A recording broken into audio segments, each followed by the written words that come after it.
So it's hard to believe that I've had over 80 jobs, and what I consider a job really is a different paycheck, right? And you can have the same, get paid from the same company if you actually do different roles. Like in the military, for instance, you can serve a bunch of different roles, and they're different jobs. You learn new skills, complete different tasks, and usually get paid a little different. Um, so basically, that's kind of my parameters. I didn't even get in. I didn't get into very like I didn't break down my leadership roles in the military, things like that. So I mean, there would be more jobs, especially as I got rank. But anyway, so that's the intro. That's what I kind of my definition of jobs. And not all jobs you get paid for. Either you get fucked over, someone doesn't pay you, something like that. Um, so I'm gonna go ahead, and it's just I've got listed here 82, but I know I could probably throw in a couple more. But these are all legal jobs. Um, so we'll start back. I'm sure I did something before, like mowed a lawn or something like that as a kid, but I don't recall ever doing that. I did recall shoveling walks. So, but as far as I could go back, I was born in 1972, and first thing I kind of remember for work is that I did a lemonade stand, and and I had hot dogs, and it was new communities. So there was lots of like construction and stuff, so I just sat there right by the main road, and recall doing pretty good. Recall my mother trying to having to go to the store a few times to get more products. So I have no idea what I made, but I remember being very happy and having a lot of fun, and it was a positive experience, and you know so that was I was probably 7 years old then. I got this in 1979. So then in the 80s, next year, I would do flyer delivery. Kids would get recruited to do flyers. And it was horrible pay. I remember thinking, like, not that it was a kid thing, just like, this is not good, but, I needed something. I always needed to work. And then, like in 1984, so I would have been like 10 or I would have been about 12 years old. I was doing ice cream on a bicycle, and the cart in front of me was called Dickie D, and that was in Calgary. And people tried to rob me and stuff, but I think like that probably built my legs. I was a hockey player. I played hockey, so I had strong legs. But moving that bike was brutal, especially when you first start. They truck you over to a neighborhood, and then you had no way to secure that cash. But people would ask for it, and they like threaten you and stuff. But I never gave them my money. I usually ate most of my profit throughout the day in ice cream, honestly. Um, and then I remember I did that for like the summer. That was a summer job. Um, and honestly, if I didn't eat so much fucking ice cream, I probably would have done pretty good. But I used up all that, and I'd work. It's long days in Canada in the summer, so you could work late, and they would come get you a new card or something if you're just willing to keep working. I mean, you didn't have to. It wasn't like, but you got paid as much as you. I always took home cash, but I ended up eating a lot of ice cream. I don't think I ate anything else because I could never leave the freaking cart alone. It wasn't. Thinking about it now, it was a horrible situation. Um, that wouldn't work in a lot of neighborhoods these days. So then I did work for Canada Post, which is like the USPS in Canada, and I was the flyer guy. And I was only like 13 years old, and they paid a really good. It was a hard job to get, and they gave you didn't have a uniform, but you had the bag, and they drop everything, and it was really organized, and the interesting thing about that job, and I'll probably break all these up into segments, but I'm just going to talk about it all together. But that job, they told you how you could walk, and my route was not a cookie cutter home route. My route was the most affluent community in the city, Mount Royal. And these are big lots, maybe, 4 houses to a block, one half, 2 houses to a block in some areas. Some nowadays it's different. There's been a lot of tearing down and subdividing, unfortunately, but not a lot. But I was there a couple years ago, and I was just like, man. But I lived right on the edge of that border and of that rich area, because my mom's boyfriend, my sister's dad, he lived in Mount Royal, but he lived on the actual boundary of it. It was still a decent house. Anyway, that's a different story. So it would take a long time to deliver everything because everything wasn't close together. There were apartments a little down the street from where we lived, and but that wasn't in my route. And that's why it was available, I'm sure. And as a kid, I didn't know, and they didn't have headphones. You didn't have Walkmans back then. Like, it didn't even have a Walkman. Is what I'm saying. Like, who has a Walkman now? Everyone wears air. I mean, it would be an awesome job now because you could just throw in some music and you'd be good. Your double A's wouldn't wear out in an hour. You can only listen to the radio. As soon as it couldn't play the tape anymore, then you gotta like start turning on the radio, and then the radio gets weaker and weaker and weaker, and you're just like, batteries, and they're just expensive for kids, especially if you're kind of poor and your parents aren't going to be giving you batteries. They give you battery operated stuff, but try to get batteries to use it, right? It's ridiculous. So you guys got it good now. So back on track. So yeah, it was a hard, and in winter it was brutal, and they wouldn't let you cross lawns. That was my point. You had to always use the walkway, because that was the Canada Post policy. And that's actually, it's weird here because the postman just walks across everyone's lawn, and that's a no-go. You never do that. So I mean, maybe now because the world's changing, people are lazy, and that adds a lot to your day. I get it. So I try to put stones out for them and stuff because we just have gravel in the front. So anyway, I digress. Then I delivered the Calgary Herald, the newspaper. I had a route in a couple different neighborhoods because we moved a lot. Man, one time I shit myself delivering papers. I was so sick, and I was riding my bike, and I had my bag, and I knew something was foul. Like, I wasn't sick. I just had a stomach thing that just all of a sudden came onto me, so I must have eaten something bad, and I didn't make it home. And then as soon as I got home, though, even though I had shit in my pants, I fucking just threw up all over the place. And then my mom's boyfriend had a pit bull, and he came and licked it all up. So that was cool. Didn't have to clean that. But yeah, I remember being in the bathroom and just not getting any help from my mom whatsoever. And I was 12. So, and I had to deliver the newspaper every day. They had a Sunday paper every day. It didn't have to be as early on the weekends.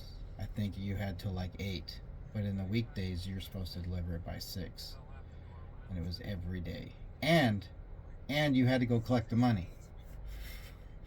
It was a horrible job. And one day, after 3 years of this, it was winter, and it was freezing, and it was snowy.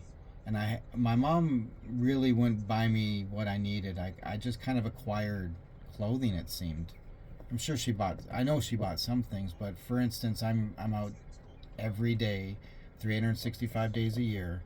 So this is Canada, this is Calgary. It's cold AF. It's cold as fuck.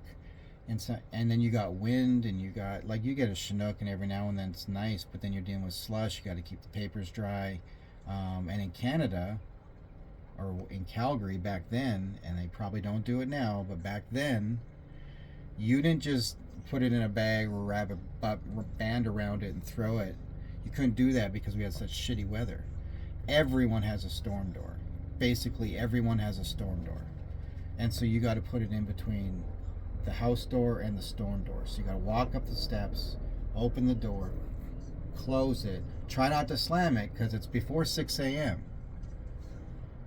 And I just accepted that for many years, that that's just, what happens and stuff. And I guess I'm about 14. Yeah. And one day I just was like, no, I'm done with this. I'm tired of people robbed me, stole my bike, stole my money. That time I got robbed. Like these were, but I didn't have much on me, because no one was paying. They always avoid you. You'd always have to go back 2-3 times, and then you don't get paid.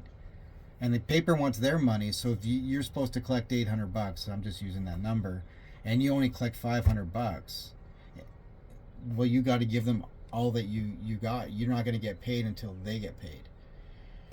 And so they try to start pushing the prepaid stuff, which eliminated collection. But like delivering the paper was not just delivering the paper; it was then collecting, which took longer to. And some people went and they just keep putting on the list. I'm like, they're not even paying. I can't collect from them. And then you get the manager to try to help you. I mean, we're just kids. It's crazy how they just used us. And so one day I just grabbed all my bundles, and there was a school across the street from where I lived, and I just threw them all in the dumpster. And then I said, like, fuck this. I got a Skidoo suit, a one-piece suit. It doesn't fit. Can't get a new one, because I'm using most of my money to eat for lunch and stuff like that. There's not much to go around, it seems. My observation, my experience was there wasn't a lot of food in the house. I ate a ton of peanut butter. And so I couldn't really bend over, and I had this wagon that I had bought from the newspaper to deliver the papers, to put them in there, and I'd pull the wagon, right? And the front axle would fucking fall off because those nuts wouldn't just stay. For some reason they just kept loosening, and no, I didn't. I'm a kid. I don't know about Loctite or using plumber's tape or anything to try to keep this shit on. So eventually I lose the bolt in the nut, and so this wagon goes like this. All the papers fly, go on the snow and stuff like that. So I'm worried because I always wanted to do a good job. And so I go find a twig and I stick it in where the bolt was, and actually that worked better. Well, wasn't that, and it worked better because the metal kind of dug into the twig and it wasn't loosening up. And I still had to be very careful, but I'm also dragging this wagon through the snow because I'm up before they clear it. People do their walks before anything's done. And so I'm usually trudging through, snow, pulling a wagon through that. And the wheels, these little plastic wheels are rubber coated. It was a radio flyer. I was just tired of that, and I was like, man, and I never really thought about it as this is not a way to treat children. I'm just like, I don't like this anymore, period. I didn't really give a shit. And so I threw everything away, went to school, and the guy above my manager, who I never saw ever. I never ever saw them because I got hired. It's all done weird, back then. So this guy comes to school. He's like, hey, we found your newspapers across the street in the dumpster. I'm like, yeah, I'm done. And they're like, well, we could charge you for that. I'm like, I'm done. Well, are you going to deliver them later? I said, no, I'm done. I'm not doing that anymore. I don't like it. Well, you have to. I don't have to do anything. And it was just like I refused to deliver them. And they go, well, if we find someone to do that route, would you train them? And I said, maybe, but, I don't have to do it. You can do it, and you should be doing it. You should go see what we're doing as kids. So I refused to go back to work. And because I knew if I felt, and I kind of, sometimes we make things up like, oh, back then I felt like this. Maybe I don't really know what I felt, but I think I would have felt like this because I do remember I was in the principal's office. He came and they called me in from class to deal with this guy. And so I just remembered thinking that if I start again, it won't stop. I'll just keep going. They won't get someone to replace me. So, um, these people don't like paying their fucking bills. Why the fuck would I give a shit if I'm delivering their paper? So anyway, yeah. So I'm 14 at that time and about to get kicked out of the house. But before I left, 83, I did some snow removal. That sucked. I did flyer delivery for my mother. And then she never paid me. She didn't believe I did it. I did it too quickly because we were living in that house in Mount Royal where all the big fancy houses were. Well, I did some of the fancy houses, but I went down to the apartments and I was just like, boom, there's 24 in each apartment, and I'm just like in each box, throwing these things. And I said, well, she goes, no, you would have just thrown them in the garbage or in a mailbox or something. I'm not paying you. And they were embarrassing to deliver because they were basically, it was my mom in lingerie, and she was selling lingerie and vibrators. And they were pictures of her in see-through clothes holding a vibrator by her vagina. And that's 81, 82, probably 80. No, I was in grade 5. And I graduated when I was 17 in 89. So 7 years, 82, I would have been 10 years old delivering that kind of smut. And not getting paid for it. And it sucked because there was a couple houses, the nice houses, the rich kids who I went to school with. They come to the door, hey, James. I was James back then. And then the mom comes to the door. And she goes, oh, what you got there? And I'm like, and they don't know that's my mom. They just think I'm delivering smut. What a horrible thing to do to your kid, Mom. Anyway, so, and then she had a boyfriend, my sister's dad, and he was doing like flips, real estate flips, renovating houses, and then flipping them and renting them out, whatever. And I was always there, cleaning them out, dragging shit to the dumpster, never getting paid. Never, ever, ever getting paid. And it was manual labor all fucking weekend. And if you didn't do it, he'd beat the shit out of you. So it was like you had no choice. Unpaid labor, slave labor. They go in there, demolish it, and then I'm lugging out old 2x4s, asbestos, drywall. And the 2x4s all have nails in them because the walls have been, crushed and torn down. And it's like, it was not fun. No PPE, no gloves. He was a horrible person. Yeah, and totally abused the situation. So I did that. I got a job in like 87 with McDonald's.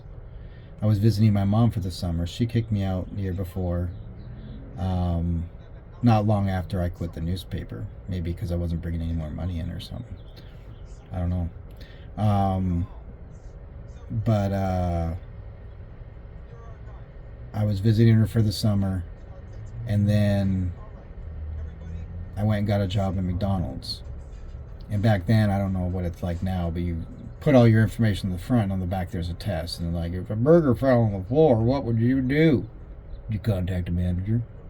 Would you put it back where it should have been and not tell anybody?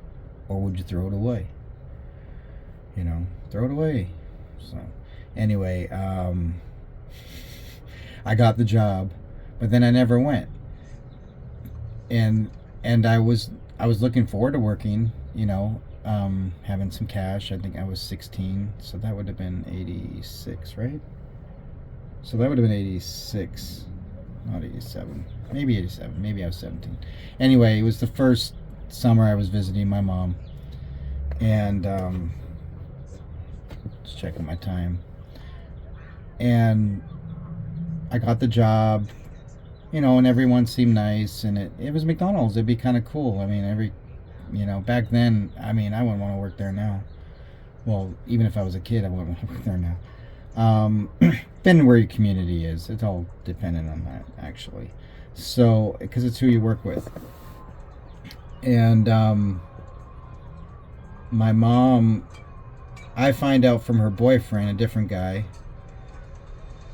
that they're going on a road trip to the States, ending up like going through Vegas, going through San Francisco, going through Vegas, and then my mom had bought property in Nevada, in Pahrump. And she was going down there to look at the property, and they were taking a big trip. So it was going to be him, who I liked. His name was Dennis Hurley, or is maybe, still is. And my two sisters. But my mom didn't even tell me. And here I go to spend the summer with her, and then she's going to take off and leave me alone for 2 weeks as a 16-year-old. And so my Dennis is like, hey, why aren't you coming to on the trip with us? And I said, what trip? And he goes, and he told me all about it. And then so I go to my mom, and I'm like, hey, what's up with the trip? She goes, oh, I didn't think you'd want to go because you got your job at McDonald's. I'm like, well, you fucking talk to me, and that's how you really find out what the fuck I want to do. Of course I want to go on the fucking trip, you fucking moron. Jesus Christ, she's just a fucking asshole, right? You know, and I had a fun trip, but I was basically a babysitter, which was fine. I loved my sisters, you know. I didn't have anything, like, no animosity. I loved them. And it was my pleasure to take care of them, and we actually rode in the trailer, you know, like the not the RV, but travel trailer. And so he was pulling us with a truck, and we sat in the back, and I think we had a TV and a video game system. But man, if that thing would have got in an accident, we would have been. It was, you know, this was 80s, right? So yeah, I got pictures from that fucking trip, and I got video from that trip, and I wasn't even wanted. She didn't want me on that trip, and that was just kind of my mom, you know. I mean, still is, you know. We don't talk. I haven't talked to her, and like I have a talk with her, you know. Fucking double digits years. So but that's what's best for me. So anyway, so yeah, so that McDonald's job I actually never worked, but I did get the job. So I'm going to count it, even though I never got a paycheck. But some other ones I didn't get a paycheck either. But I did go through the interview process and was offered the job, and it's a memory. So so then I'm back in Saskatoon now during the school year, and more so as time goes on. I don't really want to hang out with my mom much.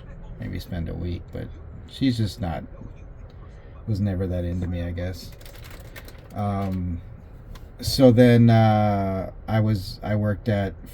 dad worked at a moving company. He was like the main guy or whatever. So I got to work there. So I was a mover. One thing I would do was a swamper, and then we would also do demolition. So I counted that as because that was a different part of the business. And then what else did I do? I think that's pretty much it there. Then there was a restaurant not far from there, small city, Bonanza. I worked there. I did different jobs where I got different pay. I got started as a busboy, then went to dishwasher, then went to prep cook, and then I quit. And I was leaving town basically. So, but that was good. I worked with good people. I mean, it was a good place, and the owner was really nice. Really, I mean, one of his managers was kind of a moron, but for the most part, people liked me. So I didn't really have, you know, I'm funny. I'm fucking funny. So anyway, so then I left there, and I think I've had another job there. I just can't remember what it is. It's escaping me, because my dad could find like unique jobs every now and then. You want to do this? So I mean, I would do like things like put boxes together to put chemicals in to ship off to the farm for egg, and those boxes need to be made by hand back then. So I would just have these pallets of flat, strapped boxes, and I get paid per box, and then so that was like but I got paid from the moving company for that, but my dad would set it up, or I don't know, maybe they paid me cash, but it was odd jobs like that. But I can't. Anyway, we'll say that's it for Saskatoon for now. If I think of something else, I'm going to put this in a spreadsheet, and then I can list it in alphabetical order by date, by place, so I can kind of spark maybe new memories and things like that. So then from there, I forced my way into a job at Sunshine Village, which is just now called Sunshine, in Banff, as a ski lift operator. And that's a neat story, but I'm not going to get into that right now. So my first job, I was working as the T-lift operator. Well, basically I was a lift operator, and then I got canned from that job. It was interesting. It was an interesting thing, and that's another story too. The mountains drug dealer called in to the police and gave them some fucking story that I was stealing thousands of dollars worth of quarters from the arcade. I was stealing free games and some candy bars worth of quarters. But anyway, and I fought that in court, like as a kid. Like I went to court for that. And any delivery truck.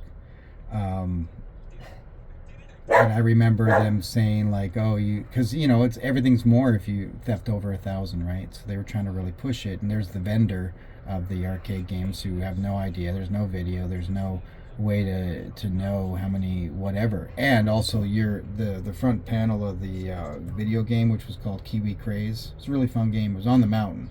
Wasn't a lot to do after the mountain closed, because I lived on the mountain. It was a 30-minute gondola ride, and that closed at 5:30 when when the mountain closed, and maybe even earlier than that actually, because it gets dark in wintertime really early.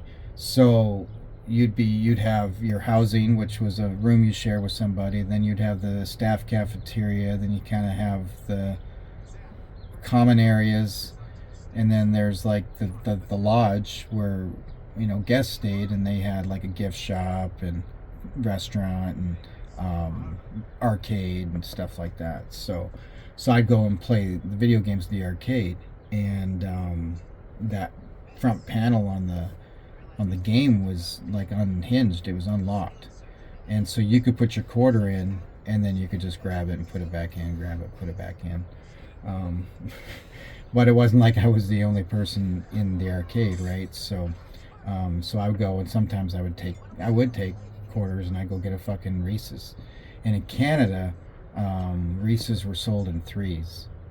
I think you could get 2-packs, but I remember them being in 3-packs. So I get like a 3-pack and maybe a Coke or something like that, But I remember when the officer, he was an RCMP guy, and I don't remember what he looks like or his name or anything like that. But he came, and he's like, I'm here, and I'm like, no. And they said, well, he's like telling me what's been said about me or what I've done, and I said, I mean, that would be 4,000 quarters. I go, and he goes, yeah, and we've already gone through your room. So they were there, I think maybe when I got there or something like that, and they'd already gone through my room, and obviously I didn't have any quarters, Actually, I didn't have a change jar and stuff like that. I'd spend all my quarters on video games. So just killing time. I didn't really know a lot of people, but I knew this one girl who was peddling drugs, and back then I was like anti-drug, so I thought she was a loser, and so yeah, it was so anyway, the RCMP guy was really nice. He goes, oh, you're extremely cooperative, but we have to take you in. We're gonna have to arrest you because you said you did take stuff, and then you'll have to figure it out when you in court. I'm like, okay, I'm not going like whatever. I mean, so he goes, I'm not going to put you in cuffs and embarrass you. We'll just take the gondola down together. And then he took me and he was like super nice.